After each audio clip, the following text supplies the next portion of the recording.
All right.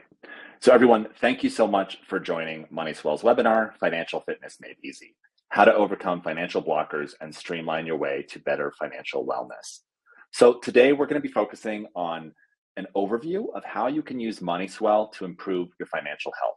But before that, I do want to give you a little bit of a backstory so you have a sense of where I'm coming from. But briefly, in terms of our full agenda, again, we'll cover that backstory, just like I mentioned. We'll talk about what is financial fitness and what are the common blockers. We will talk about how MoneySwell can help you achieve financial fitness. That's going to be the bulk of the presentation. That's about 20 minutes, maybe a little bit more. And then if there's time, we'll definitely have a Q&A at the end if there are any questions. And I'll also be giving you a special offer.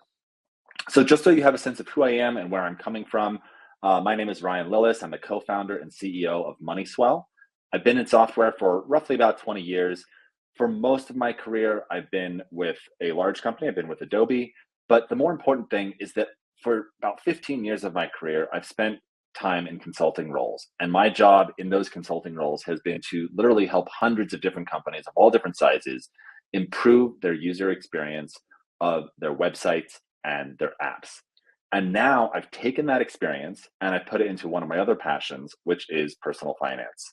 So personally, I was fortunate in the sense that I got exposure at a very young age to a lot of personal finance best practices. But one of the things that I realized is that income aside, even for people who make a lot of money and for others who make very little money, the difference in financial outcomes between those who master personal finance fundamentals and those who sort of flounder at the margins can be truly massive. So because of this, I thought, well, I'll just do a really good job of keeping track of my finances. And for well over a decade, I tracked every single dollar I spent in one of the other well-regarded personal finance tools. But over the course of doing this, I realized three things. So the first is that there's more to personal finance than budgeting and tracking your spending. So you can be the best budgeter in the world, but if that's all you do and all you know, you're going to make some significant financial mistakes. And over that decade-long period where I spent time tracking every single transaction, I made a few of these mistakes myself. The second thing is that routines matter, but they also have to be meaningful. And the reason routines matter is that a good chunk of what we do every single day is actually something that we just do out of habit. So a financial routine should also be done out of habit. It should feel close to second nature. But if you do it right and you truly make it meaningful, it should be helping you to master financial fundamentals and to improve your financial situation as well. And then the third thing I realized over my period of tracking every single transaction for over a decade was that there's more to life than personal finance. So personal finance is a skill set. And it's a skill set that if done well, it should enable other parts of your life to be the way you want them to be. But it shouldn't be the goal unto itself. And I realized this after moving to a new place where I was trying to meet new people and I wanted to spend more time outside instead of spending more time in front of my laptop logging meaningless numbers. And I share this backstory because it explains a lot about why we designed MoneySwell in the way that we did. And I'm hopeful that whether you use MoneySwell or some other tool to manage your finances, you see value in those realizations that I had as well. So with that, let's dive in. And what I wanted to do is I wanted to start with a question. And that question is, what does it mean to be financially fit? Or you could think of it also as, what does it mean to have financial wellness? And there are four things that we came up with. The first is that you're organized. So this means you know the status of your accounts, you have a good idea of where your money is, where it's going, it's easy to find, and when needed, it's easy to share this information with maybe a partner, maybe a financial planner. It's not some sort of disorganized, cumbersome system that only you really understand. It should be clear and understandable to anybody who looks at it. The second thing is that you're in control. So whether or not your finances are exactly where you want them to be, you should have a feeling that you are in control of your financial situation and not that your financial situation is controlling you. The third thing is you should have low financial stress. And again, for many of us, we probably all feel, yeah, it would be great if I had at least just a little bit more money. In some cases, we might feel like we want a lot more money. But if we're organized in our financial life and we have that sense of control and that sense of routine, we should have relatively low financial stress, regardless of our wealth or our net worth. And the last thing is that to be financially fit, you should feel like you're making progress. So, for example, most of us want to have some kind of emergency fund. Most of us want to be able to retire someday. Most of us would love to be able to take that dream vacation with our friends or with our family. But few of us are born with a trust fund. And so, in order to be able to do those things, in order to make progress towards those, we need to set goals. And again, we need to be making progress towards those goals. So again, this is far from exhaustive. There's many more things I'm sure we could all put here that would describe financial fitness, again, income aside. But these are 4 fundamentals that we think are a good starting place to defining financial fitness. So if that's what financial fitness is, what are the common blockers to achieving financial fitness? Well, prior to building our product, we did a lot of interviews and user research. So we probably read close to 30 personal finance books. We attended multiple financial seminars with real people wanting to learn more about personal finance and how to improve their situation. And through that process, to say nothing of the fact that we did a lot of user interviews and research with our product itself, but through that process, there were 4 things that we identified as consistent blockers to individuals achieving financial fitness. The first is a lack of routine. So when individuals didn't have a clear and consistent money management methodology, they tended to struggle. The second thing was a lack of a plan. So not having a balanced plan for achieving those short and long-term financial goals meant that people were often treading water instead of making progress. Another major blocker was not enough time. So I'm a father of a 4-year-old and a 1-year-old. So at this point in my life in particular, I can definitely identify with this one. The last thing that I want to spend my evenings doing is after my kids go to bed is managing my finances. So having a consistent and efficient financial routine is very important so that things aren't falling through the cracks, because I just don't have time to without that. And then 4th, financial tasks are important, but they're rarely urgent. So think of what the impact might be of delaying contributions to your retirement account. What might the impact be of intending to sign up for that 529 college savings plan for your kids and getting that matching contribution from your state if it has one, but forgetting to do that? These are the kinds of tasks that are so important, but often, the difference between doing it today versus doing it tomorrow, that rarely matters. But if you delay these types of tasks for a long time, maybe months or maybe years, the difference between acting in that kind of relatively timely fashion versus a delayed one can become obvious. And in another webinar, we're going to talk about some examples, the classic examples of compounding interest. And that's a great example where you want to start doing something today versus doing it tomorrow. So if these are the blockers to financial fitness that MoneySwell identified, what did we do to address these in the product that we built? And we're going to spend, I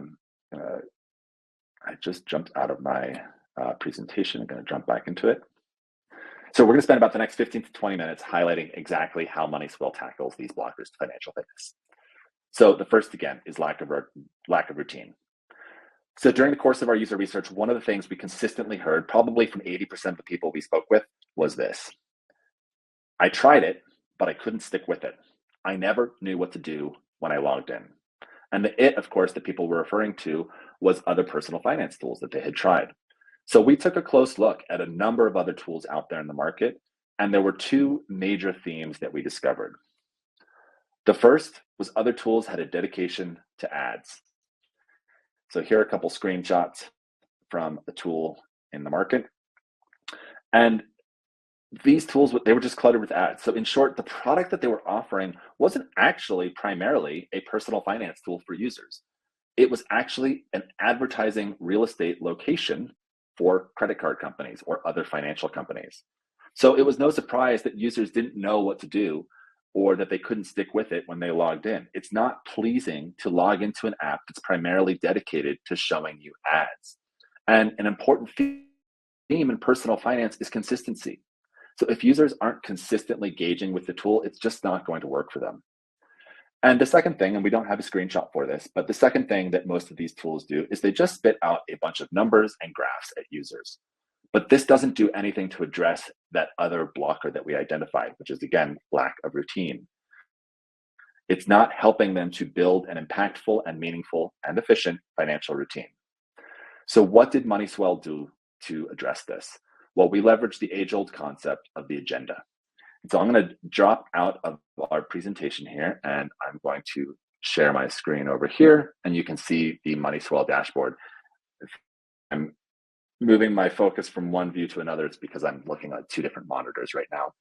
So I've got a couple different dummy demo accounts up here. We'll be switching between tabs. But when you log into MoneySwell, you can see the first thing is you're going to land on your dashboard, and right in the middle of your screen is going to be this agenda box. And so in the agenda box, it's broken out into recurring tasks, and it's broken out into sort of longer term tasks associated with your financial priorities action plan. And the most important thing about this is that when you log into MoneySwell, you never need to think about what it is that you actually need to do. You just need to log in and follow your agenda. And the other important theme in personal finance that you'll see a lot is this idea of balancing being involved and understanding what's going on, but also having everything automated. So for example, there might be some parts of your life that you want to have automated. You might want to have some bills automatically paid. You might want to automatically be saving for and investing some of your retirement funds.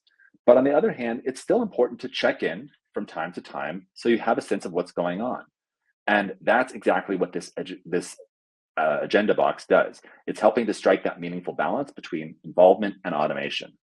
So each of the tasks under recurring tasks here is associated with these core components of those parts of your financial life that you need to check in with. Checking in with the state of your assets and liabilities, checking in with your budget plan, and checking in with your long-term retirement planning or long-term savings and investing. And then we'll talk about this more at the end, but there are also tasks associated with your financial priorities action plan. That's getting the education you need in a timely step. So this is how you build routine. You build routine by coming in, logging into MoneySwell, checking tasks off your list. It's front and center. You don't need to think about what you need to do. And exactly how this agenda is populated, we'll talk about in other webinars in a little bit more detail. But in short, with each of these tools, you have the ability to set exactly how you want to be notified about when you need to do certain tasks. So it's a customized financial routine that you build and that it becomes front and center. So now we're going to jump back into our presentation. And we're going to talk about the second major blocker, which is a lack of a plan. So in personal finance, when we're talking about planning, a large part of what we're really talking about is goal setting. So typically goals revolve around income, spending, or saving, and that can be short-term saving or long-term saving. And with that in mind, we tried to build in this idea of goal setting right within our two primary planning tools, which is Budget Planner and Retirement Planner. And the reason that we did this is that typically with most goal setting, whether it's in the corporate world or in our personal lives, we kind of set a goal, we set it once, oftentimes we forget it, we don't really have a good way to follow up on it. But effective goal setting is really anything but that. So effective goal setting is all about setting realistic goals to begin with. You got to track your progress regularly throughout the course of that goal. And then if you need to adjust that goal, okay? So let's talk about how we do this with Budget Planner and Retirement Planner.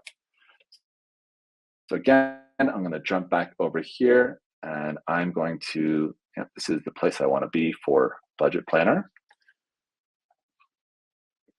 And with Budget Planner, I do want to note before we jump into this, we have an upcoming webinar that's entirely focused on Budget Planner and how to make the most of it. So definitely check out our events page and sign up for that if you're interested. But for today's purposes, we're just going to focus on the concept of setting goals and then tracking those goals and then again, adjusting those goals as needed. So when you log into Budget Planner, you're going to have your 3 tabs across the top: Plan, Update, and Review. And the first thing you'll notice is that in our tool, we have a start date and an end date. And this is so important because research has shown us consistently that when we are doing something that is supposed to be done from now until infinity, we tend to lose motivation. But when we have an end date, this gives us something to keep us motivated. Because if we get off track along the way, we have an end date, we have a finish line that we're working towards, and it gives us an opportunity to adjust and get back on track. So in Budget Planner, you have the ability to set a plan as short as a single month. That being said, we do recommend setting a budget plan that is 3 months to up to 12 months and trying to follow that plan. The second thing you'll notice is in Budget Planner, it's broken out into 3 categories, those 3 things that we talked about that are important for goal setting: income, saving, and spending. Now, this gives you a built-in opportunity to set 3 goals for each of, we'll call these cash flow categories. So conveniently with each of these, the tool is going to tell you what your plan is for a typical month. So as you build in your plan with your expected line items for whether it's spending or saving or income, it's going to tell you exactly what your plan is for a typical month. In this case, we've got our fictional character Beatrice here, who uses MoneySwell. She's planning to save about $400 a month, between $300 towards an emergency savings and then $100 a month towards a vacation that she wants to take. And over the course of her plan, which again, in her case is 12 months, she will hopefully be saving up to $4,800. So this is a really great way to get a sense of what your plan is. But below that, you can see the budget balance check. And again, we'll cover this in more detail in another webinar. But the idea with this is that you want your plan for savings and your plan for spending to be balanced with your plan for income. Now, of course, there are many circumstances where our budget's not going to be balanced. Maybe we're in school, we're in college, we're taking time to invest in ourselves and our education so that we can be better in the future. Or maybe we're just taking a break from work and we're going to be drawing down savings for whatever other reason. So there are times when you're not going to have a balanced budget, and that's okay. But the idea is that you should have a sense of how imbalanced it may be. And if you need to, you can make adjustments. So in this case, Beatrice's budget is balanced, but we'll take a look in a second about what it might look like if it wasn't. So then that's where the setting of the goals happens. What's the other part of setting goals? Tracking them, right?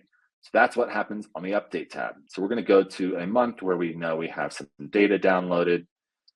So in this case, Beatrice wants to track her progress against her goals. This is typically done just once a month. So she logs in, she syncs all her transactions. Obviously, this is a month in the past, so we're not actually pulling in anything new here. But after she syncs her transactions, she's going to put those transactions in the associated category. And again, we're going to come back to this in a second because there's a very efficient way to do this that is a little different from what most other budgeting tools do. But as she puts her transactions into the associated category, she can also scroll down and she can see how she did against her goal. So in this case, she met her income goal and she can see her associated categories for that. She met her savings goal overall, and she also was on track with spending in the sense that she did not max out or go beyond her max. So she was on track there. The other thing you'll notice is that there's these task complete buttons, and this also builds in that idea of helping to build a healthy financial routine. So let's say these weren't complete. She hadn't said that she was done making these updates. When she comes in to make updates to her budget planner, if it's the right time of the month, she will see this update here at the beginning of the month saying, hey, are you done making your updates? And in this case, she would just have to click jump to review. It'll take her right down. She says, yep, I've added all my transactions in and put them in the right category. And she can go ahead and she can mark those complete. Again, reinforcing this idea of a consistent and efficient money management routine. And then what's the last part of goal setting? It's adjusting as needed. So in this case, Beatrice can come in to her review tab and she can see where she's doing over the course of her plan, which goes from October to September. She can see she's on pace with her income. She's a bit off pace with her savings, and she's on pace with her spending in the sense that, again, she has not gone beyond this green pacing line for her max. But when she looks at savings, she says, okay, I'm a bit off. I have $432 a month that I need to now save between now and the end of my plan in the end of my plan timeline in order to hit my goal. So if we recall back on the plan tab, she set a goal initially of $400 a month. And now, because she's a bit off track, she actually needs to save $432. So if she decides, you know what, that's a stretch, but I think I can do it. I'm going to work really hard to save and spend less so I can achieve those savings goals. She could keep this goal.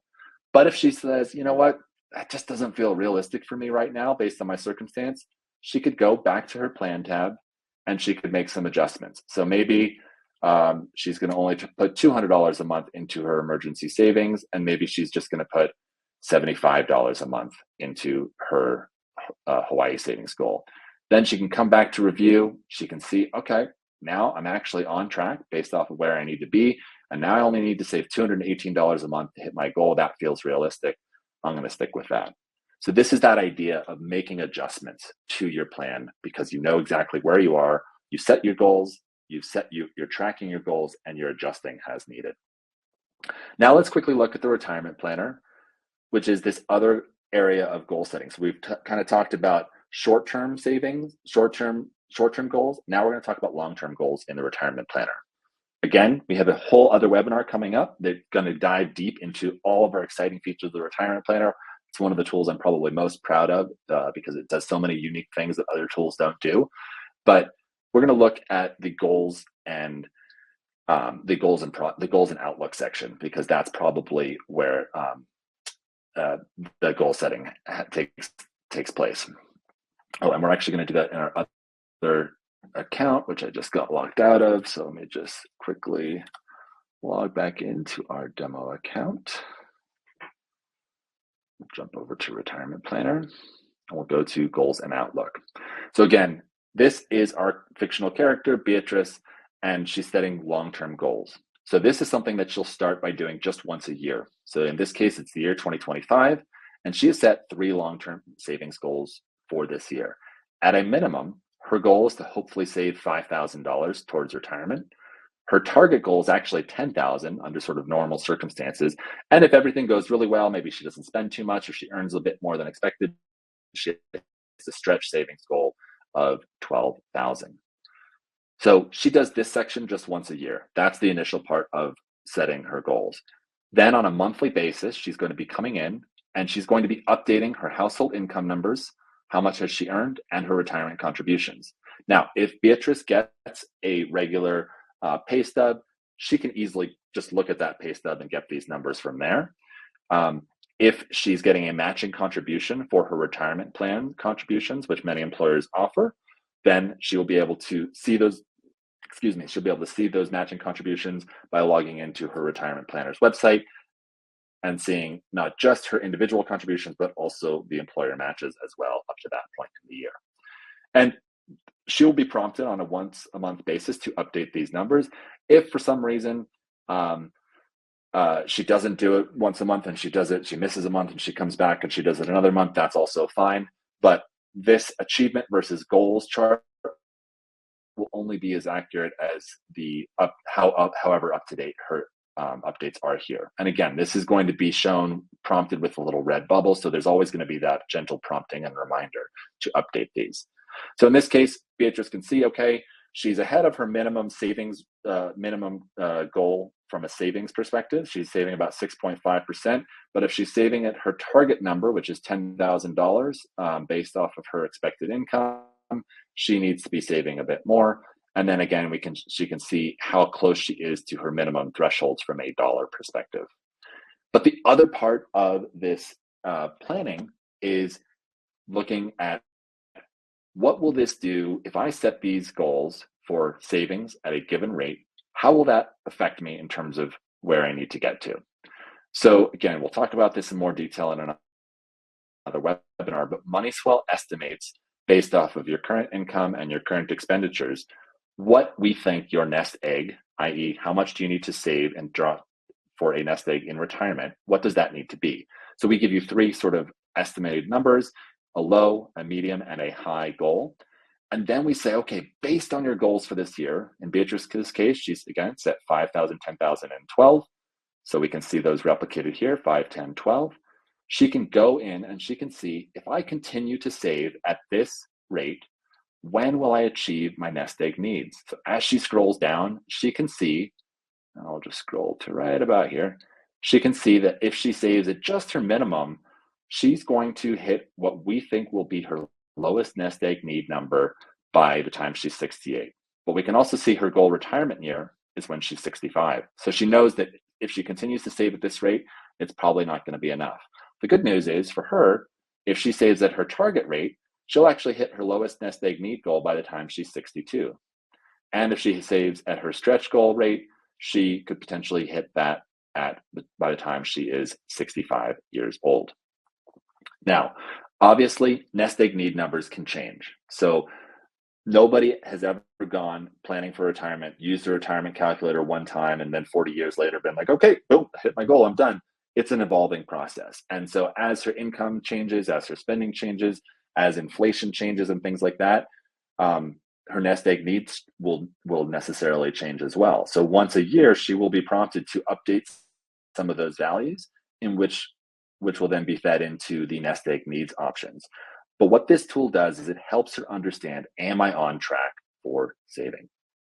So that's Retirement Planner, and that is just a super quick overview. It's not all the features of it. As you can see, we've got much more information about what we're going to be covering and that we're going to cover in another webinar. But that gives you a sense of how Budget Planner can help you with that other key component, which is a lack of a plan. Now, we only have a few minutes here, and I think we're running a little bit behind. So I'm going to just quickly jump in, and we're going to talk about, let's just jump ahead to this slide. We're going to talk about that other challenge, paradoxically, not enough time. So I've got an interest in personal finance, but I also have things that are more important in my life. And when before MoneySwell, I spent hours every single month tracking all my transactions, reviewing my goals. And I was definitely very well organized. But at the end of the day, I realized it was taking away time from things I cared about more. And we all know there's more to life than personal finance. So in my view, with MoneySwell, in most months, achieving financial fitness should only take about 15 minutes. And that's a daily average of about 30 seconds. So we've already kind of covered most of those features. But if we jump back in and we look at our tool, how can you quickly achieve financial fitness in a month? When you log in, you're going to look at your agenda, you're going to follow your tasks, you're going to look at assets and liabilities. This is where you're tracking your accounts, right? It's nice to have a sense of where your money is. Are your accounts kind of where you expect them to be? With a single click, you can sync all your linked accounts. If you do have manual accounts, then of course you would need to log into those providers and update those numbers as well. And then of course you can check in and see what those numbers look like over time. You can see, are my liabilities going down? What's the state of my liquid assets? What are my retirement accounts? Are they going up or down? What's my net worth? So that usually takes me about 2 minutes. Then I go into Budget Planner. And again, I can either click to it from the side, or if I'm on my dashboard, I can say, all right, I'll click into Budget Planner and I'll make those updates via that link. I go to my Update tab. And again, the process is syncing transactions. This is a different account, but I'll go back to a place where we have data. The process is all about syncing transactions and categorizing them. We don't really have time to cover it, so we'll focus on it in the budgeting webinar. But by using our default category, this is going to be the key feature that allows you to quickly track and group most of your transactions without focusing on all the nitty-gritty details of every single transaction. So you're going to be lumping your spending into broader buckets and only tracking those things that you really care about. Again, we'll cover that in more detail. So these budgeting updates usually just take me maybe 5 minutes a month. With Retirement Planner, again, it's usually just a couple minutes a month. I log in, I update my household income numbers and my retirement plan contributions. And in about 10 minutes, I'm completely done. What do I do with the last 5 minutes that I have to get to my 15 minutes a month? That's the Financial Priorities Action Plan. And I know we're at time, so if some of you have to drop, feel free to come back and watch the last few minutes in the webinar recording. But in the Financial Priorities Action Plan, the idea here is that we are addressing those important but non-urgent tasks. So I'm going to jump back to our presentation very quickly here. And we're going to take a look at what that is. So again, what are the costs of not acting on those important but non-urgent tasks? Well, delayed action on those, it costs you more than money, and it definitely does cost you money. It, but it can also impact your peace of mind right now, and ultimately it's going to impact the lifestyle that you're able to lead. So, you're already going to be logging into MoneySwell once a month, maybe a few times, and you're going to be doing those other steps that I just walked through to complete your financial routine. And when you do that, you're also going to be gently nudged with important follow-ups on steps in your action plan. You're going to be getting the education you need and be reminded of the steps that you need to take. Now,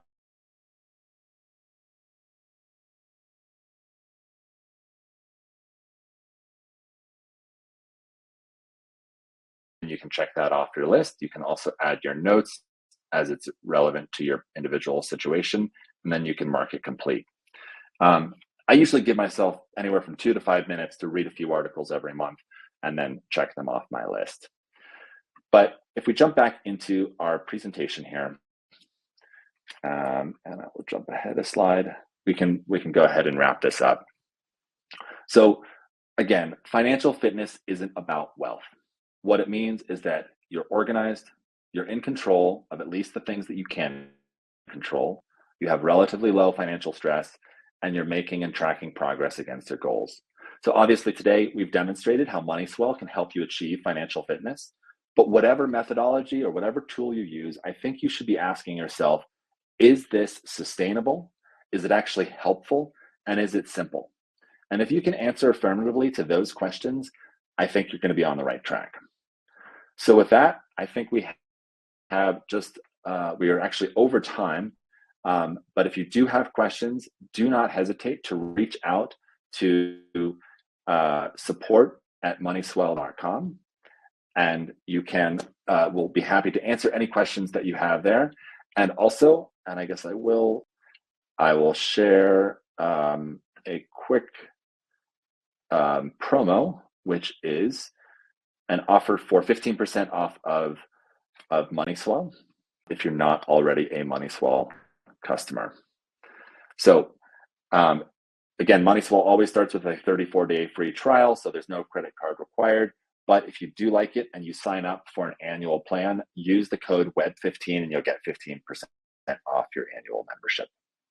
So with that, thank you so much for joining. We've just kicked off our webinar series. This is our very first one. We're so happy that you were able to attend. And we have upcoming webinars on the budget planner tool, the retirement planner tool, and we're always available to answer any questions you have. So thank you everyone for joining, and we look forward